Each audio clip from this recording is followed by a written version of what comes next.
दो common mistakes जो middle class families अपने फिनेंसेस के साथ कर रही हैं। अगर आपके बच्चे को एजुकेशन में इंटरेस्ट नहीं है, अपने बच्चों की एजुकेशन पे लाखों रुपए मत खर्च कीजिए। हाँ, मैं सही बोल रहा हूँ। आप अननेसेसरली चाहते हैं कि मेरे बच्चे को मैं बाहर भेजूं, तो समझिए कि आपके बच्चे का इंटरेस्ट ही नहीं है उस काम में। और अगर आप अपने बच्चे की लाइफ में सक्सेस को उसकी एजुकेशन के साथ इक्वेट कर रहे हैं, तो आप बहुत बड़ी गलती कर रहे हैं। नमस्कार, हमारा ये वीडियो मिडिल क्लास सीरीज का सेकंड पार्ट है। पहले पार्ट का लिंक जो है मैं डिस्क्रिप्शन बॉक्स में आपके साथ शेयर कर रहा हूं। प्लीज अगर आपने वो नहीं देखा है तो जाके देखिए। और वीडियो स्टार्ट करने से पहले आप सबसे रिक्वेस्ट है, हमारे चैनल को सब्सक्राइब कीजिए and do press the bell icon. चलिए स्टार्ट करते हैं। दो कॉमन मिस्टेक्स जो मिडिल क्लास फैमिलीज अपने फिनेंसेस के साथ कर रही हैं।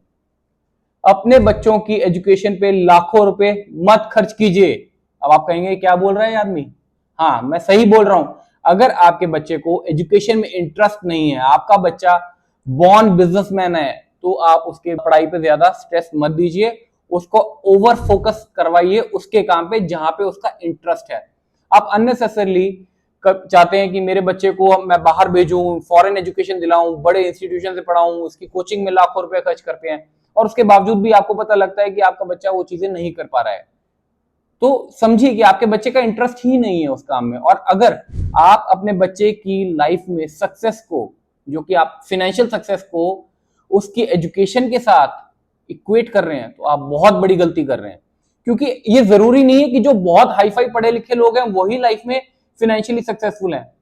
बहुत बड़े बड़े बिजनेसमैन हैं जो ग्रेजुएट्स भी नहीं थे और उन लोगों ने इतने बड़े बड़े एम्पायर्स खड़े करे हैं। इनफैक्ट मेरे 3 फ्रेंड्स हैं, मैं आपको एग्जांपल दे रहा हूं, बहुत बेसिक सी बात समझिएगा। 3 फ्रेंड्स, एक टॉप टियर एमबीए कॉलेज से पास आउट है, एक ग्रेजुएट है और एक तो 10वीं पास है। Can you imagine? जो टॉप टियर कॉलेज वाला बंदा है वो आज की डेट में अनएम्प्लॉयड घूम रहा है, बिकॉज उसको उसके पसंद की जॉब ही नहीं मिल रही। और जो सिंपल ग्रेजुएट है, he is earning 1.25 CR as a package in a multinational. और जो तीसरा 10th पास है, वो अपने बिजनेस में ही इज डूइंग ऑसम, इन सबसे ज्यादा कमा रहा है वो। तो ऐसा मत सोचिए कि आपके बच्चे ने बहुत हाई फाई एजुकेशन नहीं ली तो आपका बच्चा कुछ अच्छा करेगा नहीं। इनफैक्ट मैं ये कहता हूं कि अगर आपके बच्चे को इन सब चीजों में इंटरेस्ट नहीं है ना, पढ़ाई वढ़ाई में और हायर एजुकेशन में, उसको कुछ बेसिक स्किल सेट दीजिए। और जो बिजनेस में जो पैसा आप उसकी एजुकेशन पे लगाने वाले हैं, वो उसको आप उसके बिजनेस में लगा के दीजिए, उसके बिजनेस को फंड कीजिए। आप अपने बच्चे को सिखाइए फाइनेंशियल लिटरेसी क्या होती है। बड़े बड़े प्रोफेसर है ना, उन लोगों को फाइनेंशियल लिटरेसी समझ में नहीं आती। They do not know what is compounding, they do not know how to invest, they do not know what matrix और parameters should be seen before investing in any business, in any stock, in any mutual fund. तो अपने बच्चे को ये सब skill set दीजिए और थोड़ा सा रिस्क टेकिंग माइंडसेट जरूर दीजिए। क्योंकि अगर रिस्क नहीं हुआ तो सक्सेस होना मुश्किल होता है, और अगर हो भी जाती है तो लिमिटेड सक्सेस होती है। चलिए आते हैं दूसरी मिस्टेक पे। हम लोग जल्द आज की डेट में जनरली एक सोर्स ऑफ इनकम के साथ जुड़ते हैं और ऐसे पकड़ के बैठ जाते हैं, उसको छोड़ते ही नहीं है लाइफ टाइम। ये सोचते ही नहीं है कि और सोर्सेज ऑफ इनकम को भी बनाएं। अगर देखिए आप बिजनेस कर रहे हैं, कोई इशू नहीं है। जनरली जितने बिजनेसमैन को अपने जानता हूं मैं आसपास, everybody is making growing around 10 to 12% per annum. तो ठीक है, अगर आप बिजनेस करते हुए 10-12% से साल का ग्रो कर रहे हैं, that is far good. But अगर आप जॉब में हैं, तो आपको मैं एक डेटा दूंगा, आप सुन के हैरान हो जाएंगे और आप सोचेंगे कि आप कितनी बड़ी गलती कर रहे थे। देखिए, अगर आप जॉब में हैं तो उसके लिए E&Y ने एक डेटा शेयर किया, एक स्टडी करी, जिसमें उन्होंने बताया कि 2025 के अंदर जो एवरेज सैलरी हाइक्स होगी वो होगी 9.5%। और वहीं हमारा, अगर आप हिस्टोरिकली इन्फ्लेशन का डेटा देखें तो it comes around 5%। It hover करता रहता है 5% के आसपास, बट वो 5% ही है।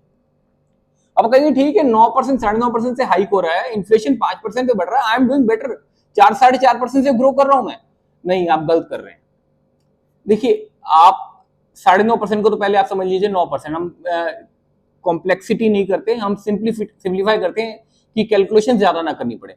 9% पे आपको पहले तो टैक्स पे करना पड़ेगा। जो आपका सैलरी हाइक हुआ है 9% से, उस पर आपको 30% तो टैक्स लग जाएगा। अब वो 30% अगर आप टैक्स हटा दो तो 6.3% इफेक्टिव ग्रोथ रेट आती है आपकी। और वहीं अगर इन्फ्लेशन को लो तो आपकी जो रियल ग्रोथ है दैट इज अराउंड 1.3% to 1.5%। अच्छी नहीं है ये। अगर कल को आपका मन करे कि आपको लाइफस्टाइल को इंप्रूव करना है तो आप कर नहीं पाएंगे इस काम को। हाँ, आप सस्टेन कर सकते हैं इसके साथ, बट आपको बहुत कहते हैं ना बिल्कुल अपनी टाइट फिस्टेड रखना पड़ेगा अपने आप को। ज्यादा खर्च नहीं करना, बहुत डिसिप्लिन में चलना पड़ेगा। और लाइफ में पता नहीं होता, कभी कोई ऐसे खर्चे भी आ जाते जो आपने सोचे भी नहीं होते, तब क्या करेंगे, सारा बजट हिल जाएगा, पंगा पड़ जाएगा, लाइफ में प्रॉब्लम आ जाएगी बहुत ज्यादा।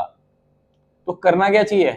अब यही सोच रहे होंगे कि ज्ञान तो दे दिया, मगर अब करें क्या? देखिए, और कुछ ना सही ना तो आप सबकी कोई ना कोई हॉबीज तो होती हैं, हर इंसान की होती है। किसी को गिटार बजाना अच्छा लगता है, किसी को कुकिंग अच्छी लगती है, या फिर किसी को घूमना फिरना अच्छा लगता है।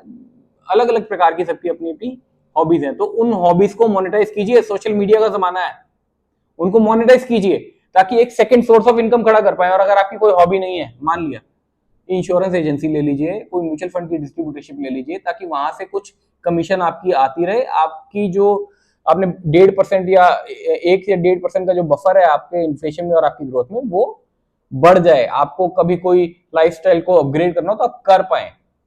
और इसके अलावा आप ये भी होता है कि कई बार HR policy of company allow नहीं करती कि आप एलआईसी की या मतलब किसी भी इंश्योरेंस कंपनी की एजेंसी लें या फिर कोई म्यूचुअल फंड डिस्ट्रीब्यूटरशिप लें। तो उस केस में आप कोई और बिजनेस कर सकते हैं, छोटा बिजनेस कर लीजिए, कहीं कोचिंग करा लीजिए, ट्यूशन पढ़ा लीजिए। सब पढ़े लिखे आज की डेट में, और कोचिंग और ट्यूशन तो बहुत बेसिक सी सर्विसेज हैं जो आप कहीं भी ऑफर कर सकते हैं। इनकी डिमांड तो हर जगह है। तो ये सब करके आप अपनी लाइफ को कहीं ना कहीं एक अच्छे लेवल पे सस्टेन कर सकते हैं। चलिए, आज के वीडियो में मैं इन्हीं 2 कारणों पे आपसे डिस्कस करने आया था। हम इसी सीरीज की 3rd पार्ट भी अगले हफ्ते या उसके अगले हफ्ते लेके आएंगे। तब के लिए थैंक यू, धन्यवाद।